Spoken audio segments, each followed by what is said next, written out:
Mesdames et messieurs, bonjour et bienvenue à votre minute d'information. Lutte contre le travail des enfants, le Cameroun à l'action.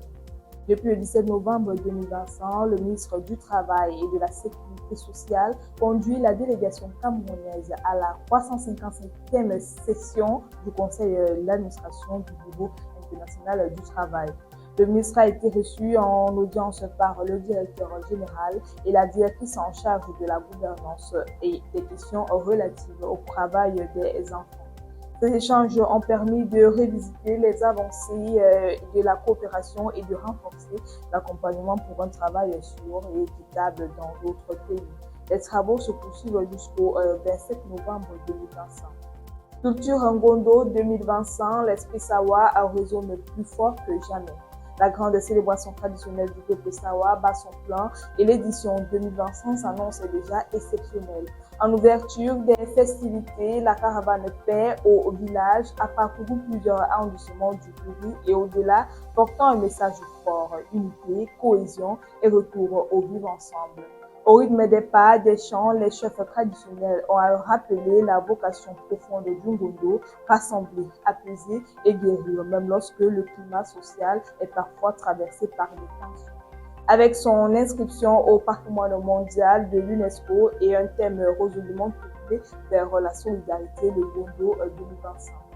Miss Cameroun en route pour le Vietnam, ambiance festive hier soir à l'aéroport international de Slimane.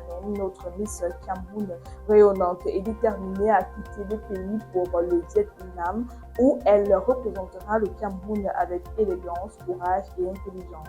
De plus, l'ancienne Miss Cameroun Nourhan Tikam était elle aussi présente pour l'accompagner et lui témoigner son soutien royal, une scène pleine d'émotions, de place et de parcours. Le Cameroun tout entier reste derrière la reine de beauté et lui souhaite force, réussite et éclat afin qu'elle brille de mille feux à l'échelle internationale. Fecafoot Samuel Eto'o déroule son bilan avant un scrutin décisif.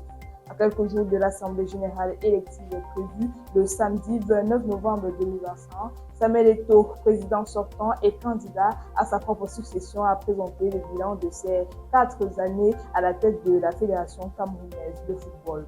Cette prise de parole intervient à un moment clé alors que le processus électoral suit son cours malgré les contestations et les tensions autour de la gouvernance du football national. L'AG élective qui pourrait reconduire Samuel Eto'o pour un nouveau mandat est attendue comme une étape déterminante pour l'avenir institutionnel de la FECAFO. Ainsi va votre actualité ce matin. Merci de nous avoir suivis jusqu'au bout.